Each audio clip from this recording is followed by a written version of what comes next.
So the Final Fantasy Uncovered event happened just last night, and I'm sorry I've been delayed as far as making a reaction video or response video to it, and I also apologize in advance that this may be somewhat of a long discussion, but again, I'm sorry I didn't get to it sooner enough because it was quite late in the night for me last night, and obviously there was a lot to look at and to research and some other aspects that were incorporated, not to mention that I had to work this morning, but that is beyond the point.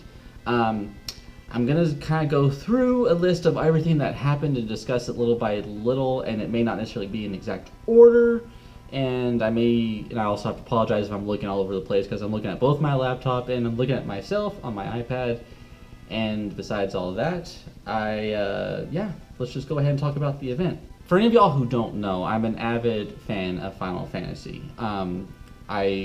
Without going too much into my history of it, I've been playing the game since I was 5 years old, basically. It's been part of my life for a long, long time, and I do feel very close to it as a franchise, and it's almost practically like my baby, pretty much in every aspect that you can imagine. I feel, as far as the event is concerned, and it has nothing to do really with the content that was actually shown was great and fantastic, and we'll get to that in a minute. But aesthetically, as far as the event is concerned, if I have to be entirely honest, it felt somewhat sloppy and disorganized and just kind of very rough in general as the event as it was shown, as compared to other special events as far as video games are concerned, and whether you can look at major events like E3 or what have you. It's just this whole event seemed just very kind of weird and awkward, and I can't really pinpoint the fault towards any of that. It's just only I felt like with some of the recent things that have happened as far as the news and the leaks that were concerning this game, I felt like they had to quickly rush and rehearse and rewrite some of the stuff as far as the scripting of the event itself. So I can only attribute that to the reason why it felt somewhat sloppy to start.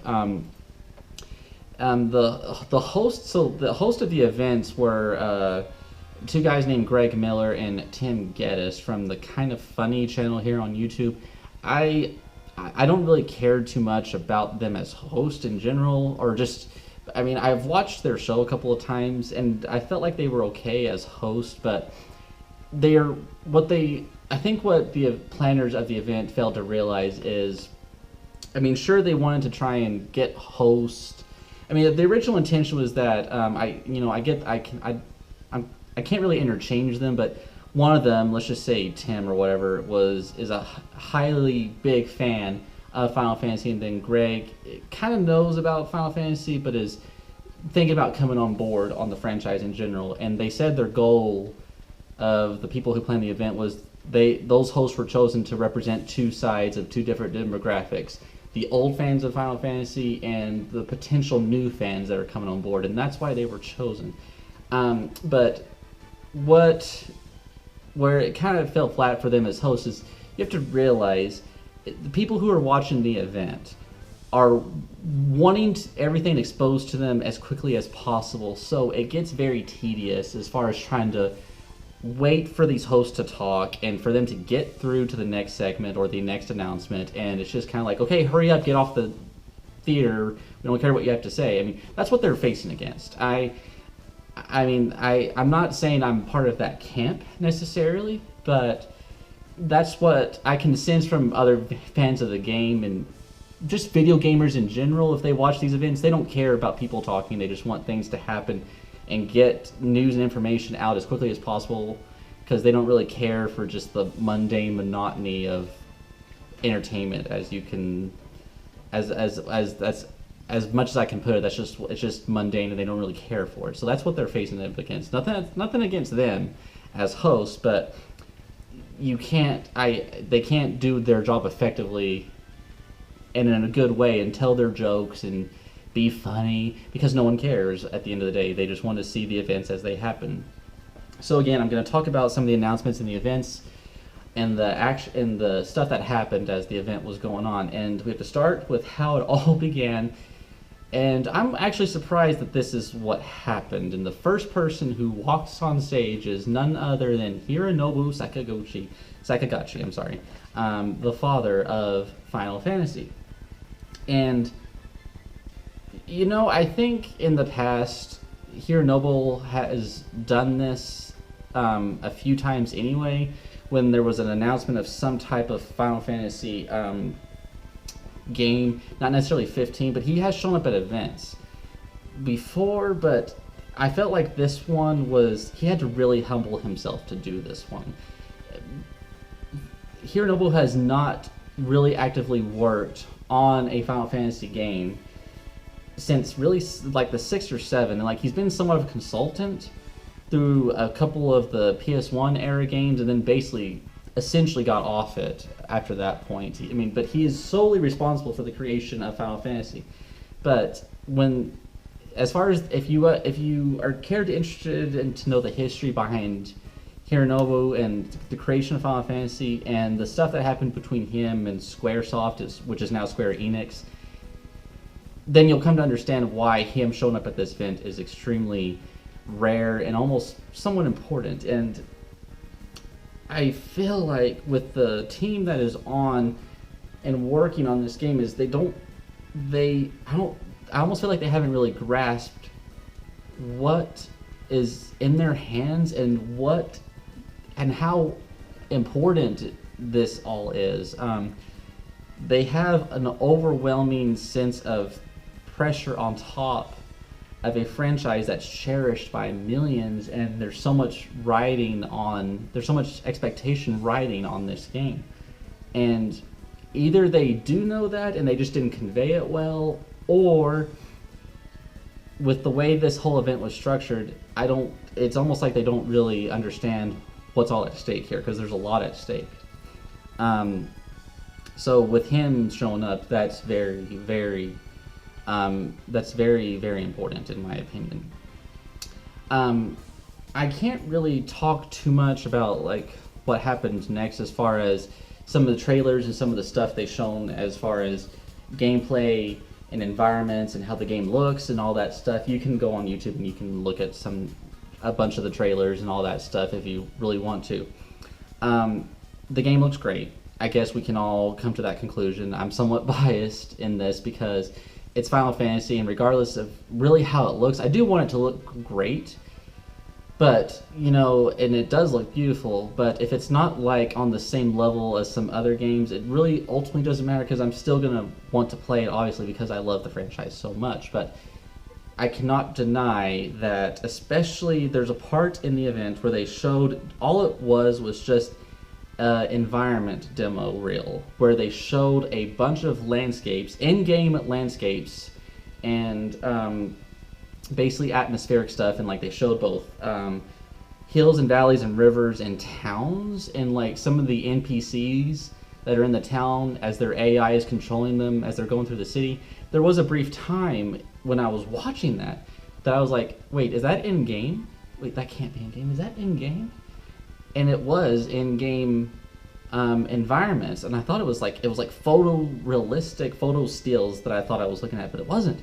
It was in-game stuff, and I get it. They really had to enhance it as far as resolution whenever they do demo reels like that, as far as trying to show off something. Every game does that to make their game look as beautiful as possible. Once you actually play it, it's on a TV inside your living room. It's not going to be that same type of level of realness ultimately, but wow, oh my god, the amount of work they had the amount of work they put into making the environments look that beautiful was astounding. And again, I have to apologize because I'm somewhat biased in that, because I'm essentially going to believe that any type of Final Fantasy game, whether it's if it's part of the numbered series or even offshoots, are going to be beautiful in nature, because that's just something the franchise has been known for since its inception. Moving on, again, a lot of this is out of order, so I apologize. The announcement of a full motion picture called Kingsglaive, which is supposed to be set during the initial events of the game, when and it's supposed to take place during the events of episode Disgaea, I believe, when Noctis is on his way to his betrothed Luna, and I'm sorry if I'm spoiling anything, but that's essentially that's one of the main plot points of the game. Is Noctis is obviously a prince of a large kingdom, and there's another character named Luna, and she and him are basically destined to get married. They're betrothed to each other. But when it takes place during the events when Noctis and his group, his buddies, are away, and it takes place in the kingdom and involves Noctis's father, and it's all based around that. And people are extremely excited for this, which I'm not necessarily surprised about, but I mean, this goes into a lot of other different things as far as people had a very positive reaction on, and all the other stuff that was announced on top of it. People were really excited about this full motion picture, and I'm going to get to the release date, or some of the stuff that revolved around the release date and the announcement of the release date, in case most of y'all didn't know. But I'll go ahead and just say that, first of all, the release date for the game is September 30th, and the movie Kingsglaive is supposed to come out on September 21st, I believe. If I'm incorrect, someone can correct me in the comments or something, but it's going to come out sometime prior, and it's going to kind of help set up the events of the game. So I'm looking very forward to that. They showed a trailer of that as well, and again, I was stuck for a moment as far as thinking that it was real for a second. I thought it was like real live action stuff and people that I was watching, and I eventually kind of felt like, well, at least some of the characters and stuff looked almost in the realm of the Uncanny Valley. And so I thought, okay, they're doing something like Spirits Within, but I don't know if it was like going to be a full cinematic movie, and indeed it was, and it's going to be coming out of sometime just a few days prior to the release of the game, and so that's very exciting, and I plan to eventually see it and probably cover it as well. This kind of segues into the next thing, and as far as all the stuff they've done, it's some of it you could say is fluff, but I think it really helps build up the hype of the game. And honestly, every franchise on the planet is going to do all they can to build and hype up their product, and they're all going to do that. But I will have to say, I honestly admit, as what they showed next, even though it seemed kind of fluffy and or full of fluff and just filler as far as the event, for some reason it was just really cool as far as how they're really doing to help market this game. But there's a small part in the clip for Kingsglaive where it shows just the car, the Audi car, and if you don't know what I'm talking about, it's part of the main gameplay of Final Fantasy 15 where Noctis and the gang are driving around the environment in a car, and it's a black Audi, whatever. I'm not a real big car buff, but it's there. And apparently, the team at Square Enix did partner with the Audi company, and they actually made a legitimate car. There is a car, and for some reason, I'm sitting there kind of. I just told you I'm not a car buff in any means, in any form. But what was going through my head when I saw it is I want that car. Like, I honestly was telling that to myself. And it's kind of funny, they made a joke about it during the event, where it's like a collector's item. There's only one of its entire kind in the entire world, and there's no way anyone can afford it, and that's just the nature of it. So, but still, it's just cool that actually happened, and I don't know. I guess one can dream, I guess you can say. Moving on, they kind of, as far as helping to announce the movie of Kingsglaive, they brought on a couple of celebrities. They brought on Lena Headey from Game of Thrones, and they brought on Aaron Paul from Breaking Bad. Now, this kind of goes on to how I felt how the whole event, as far as it progressed and the pacing of it, was just kind of sloppy. and I hate to say this, and it's nothing against nothing against Lena or Aaron, but they did not really seem pleased to be there. I mean, it maybe they were genuine, but I felt, like most of these events are, it's just kind of their fake excitement. I mean, you can see it when you watch panels at Comic-Con or other events like that. There's some people who just are not legitimately interested to be there. I mean, they may be excited, or they may have knowledge of the Final Fantasy franchise, and they may be fans after all, but they don't necessarily want to be there. And it's nothing against them. It's just, you can kind of sense that. It's just, as you're watching, it's like, okay, really, it's very nice that they got these people involved, and it helps kind of putting celebrity status onto something like this really helps as far as marketing and making it relatable or appealing to people who don't know anything about Final Fantasy, but they may know other works associated with these actors, and they may somewhat be more interested in wanting to play the game. But other than that, I mean, it's just filler for the event. I don't have anything positive or negative to say about that. That's all I can really add or say about that, really. And then moving on, and this ties into a lot of stuff that honestly surprised me as far as what they said concerning extra content that was that's going to come with the game, or anything else you want. In hindsight, or I'm sorry, in prematurely coming up to the game. And this goes on to one thing they announced, was that they're going to make, I think, like a 5 or 6 episode anime series called Brotherhood, which it's just again, it's another if you want to learn more about the backstory and everything else, events happening before the game, during the game, there's this they're going to do like a 5 or 6 episode anime series revolving around Noctis in the game, and it's going to be completely free, and it's going to slowly but surely be aired on YouTube and other websites. And there's already episode 1 that's up apparently, and I'll eventually watch that as well. But it kind of shocks me that they're really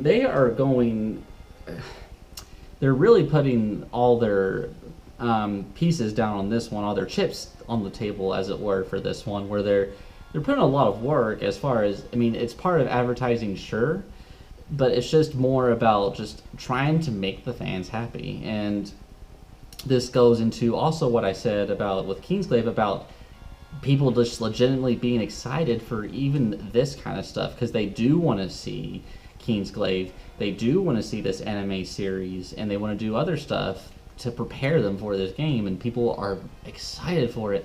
And even as an avid fan of Final Fantasy, I find myself, at least in the past, more excited and more thrilled to want to just play the game itself, and anything else that was added on, or they're trying to, if this had happened, upon trying to release Final Fantasy 13, I'm not even sure I would want to participate in any of that, even though, Final Fantasy 13 was released, about 8 years ago. If they wanted to do a live action film, if they wanted to do a 6 episode animated series, I don't think people would jump on it as much as they are doing with this one. And I can't explain that, and maybe I'm totally wrong, or going off on a tangent, or just not making much sense, as I feel like I have not in this entire video, but you get my point. It's just, people are dying to see something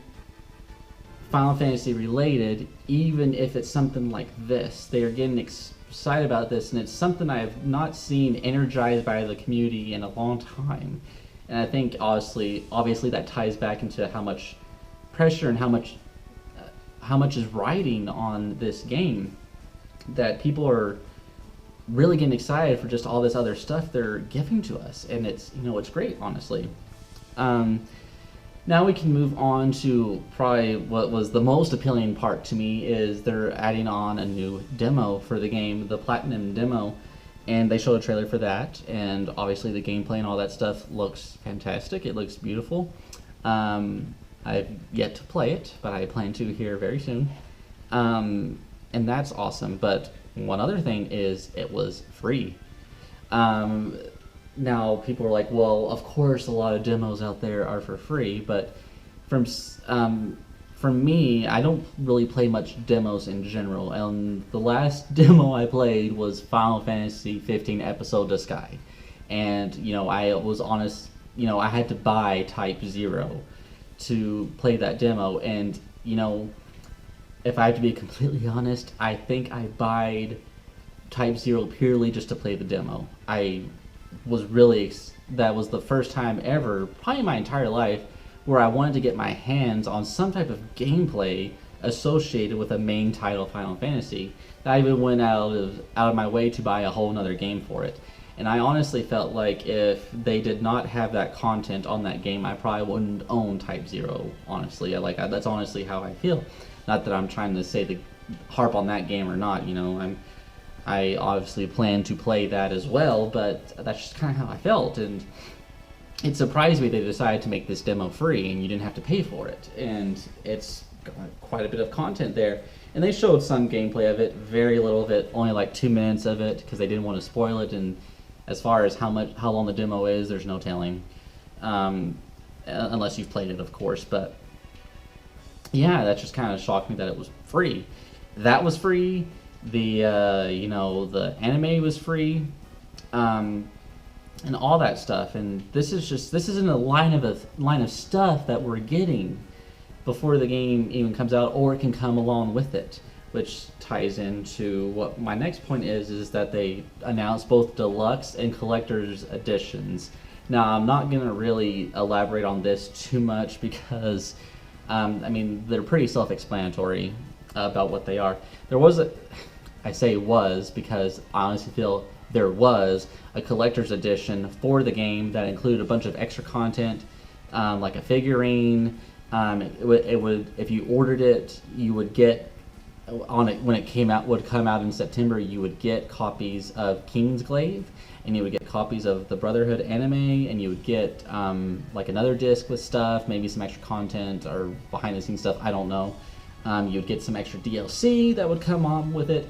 But they announced this, and then they said there was only 30,000 copies of the collector's edition. And this is not to be confused with the deluxe edition, which really all the deluxe edition is just the game, and then I think the strategy guide. And it's going to be like in a special metal casing, and it's going to come with, I think it's going to come with Kingsglaive. I may not be right. I may be totally wrong on that. But it's very primitive compared to the collector's edition, which which is just this massive amount of stuff that's come with it, but was only 30,000 copies. And I think, like, as far as what they were asking on the website, it was jumping anywhere between $250 to like $315 at one point. And since the event aired last night, I can pretty much tell you that all the copies are gone.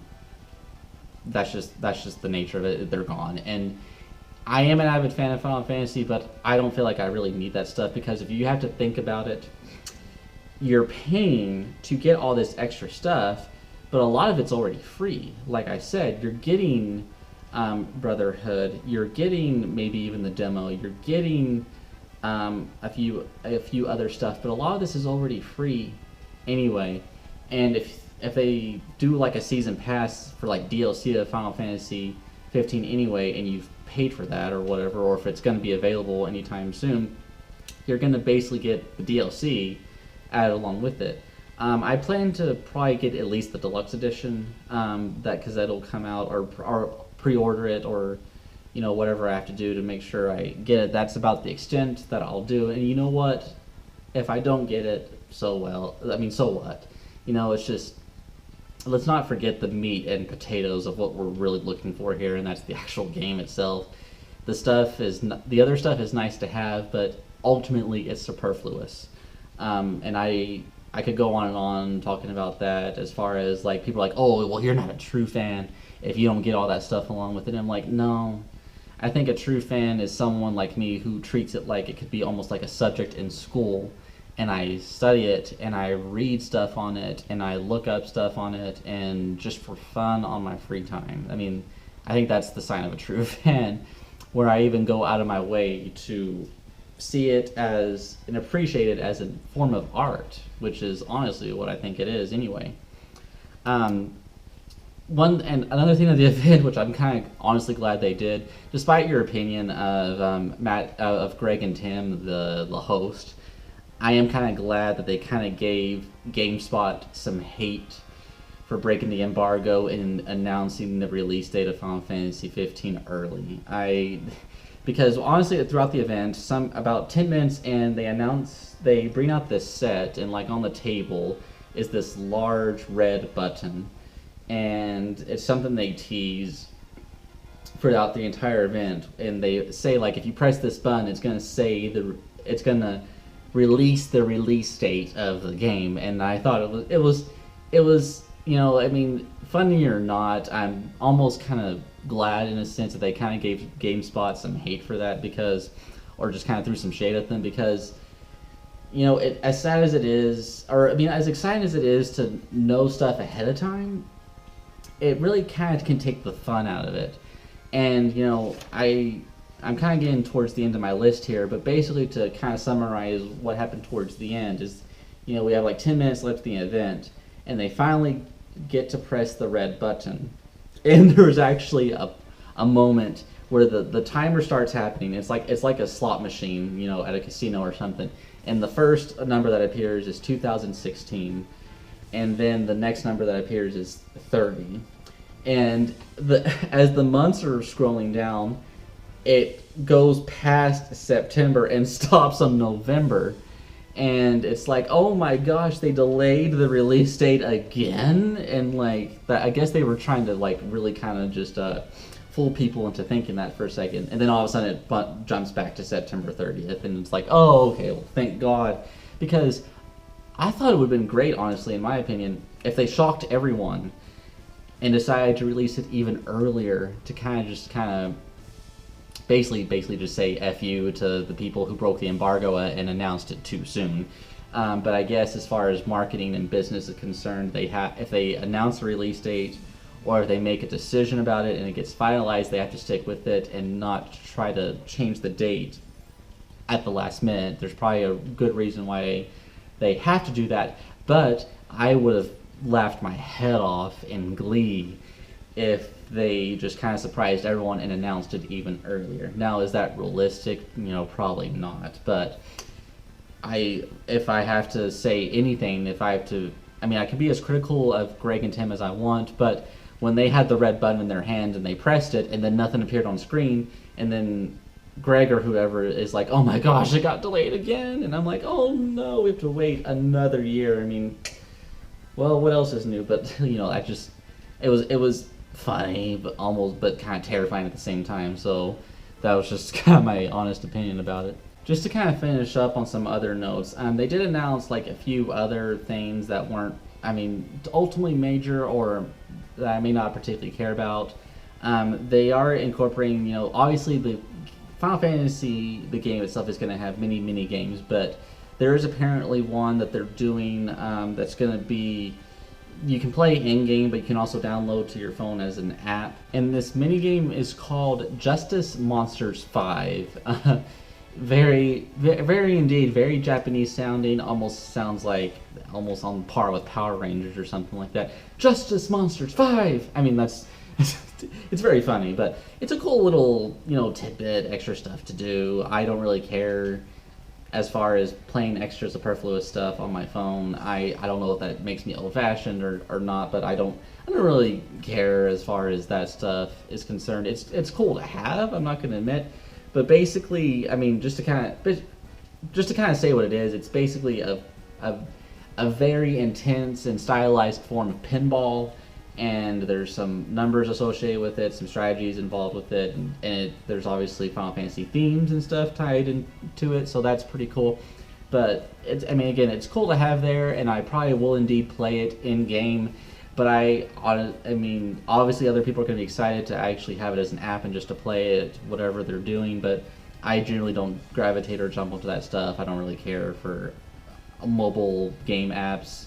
It's just something I've never really drawn to. The way I like to play my games is I treat it like a book, or like reading a book, essentially. It's very solitary, It's a, or at least I like to think of it as very solitary, a moving experience, interactive experience that I'm kind of sitting there relaxed in my couch or chair and just enjoying it.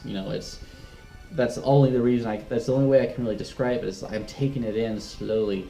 I don't like to be on the go and on the move and distracted by other stuff on my phone trying to play a game. I like to relish everything that's going, everything I'm seeing, everything I'm hearing, whatever. That's how I like to play my games. And there's just, again, you may call me old-fashioned, but that's just how I like to do.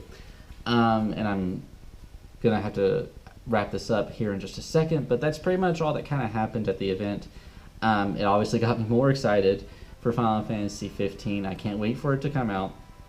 I pretty much am gonna have to figure out a way to take off work that day, but I think it's gonna be no secret it's gonna be everywhere in the news, and I think it's kind of funny. I was talking about it. It's kind of funny. All my coworkers and my boss are gonna totally know what's going on, but I don't care. It's just, to me, it's the event. It's the event of the year. It's the main event of the year, and it's gonna happen. As much as I hate waiting, I was having a discussion with someone on Facebook, and I was like, you know what? If we want to shoot for September 30th as far as the release date, fine.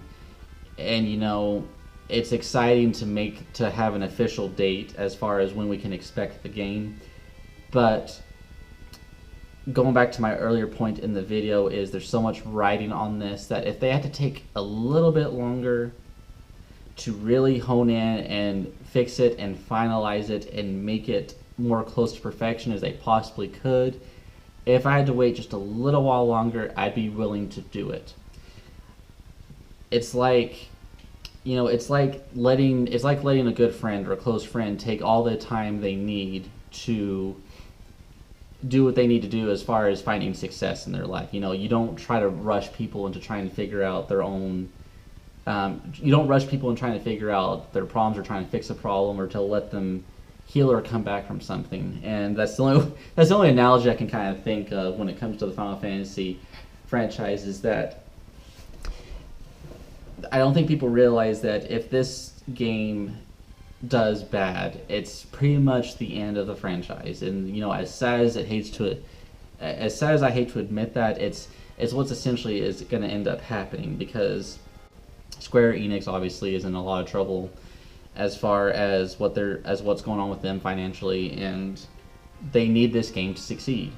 And if they need to take more time to make sure it succeeds, then so be it. I am not going to be very upset or perturbed or a douchebag if they need to delay it just a little bit longer or take their time to make it more complete as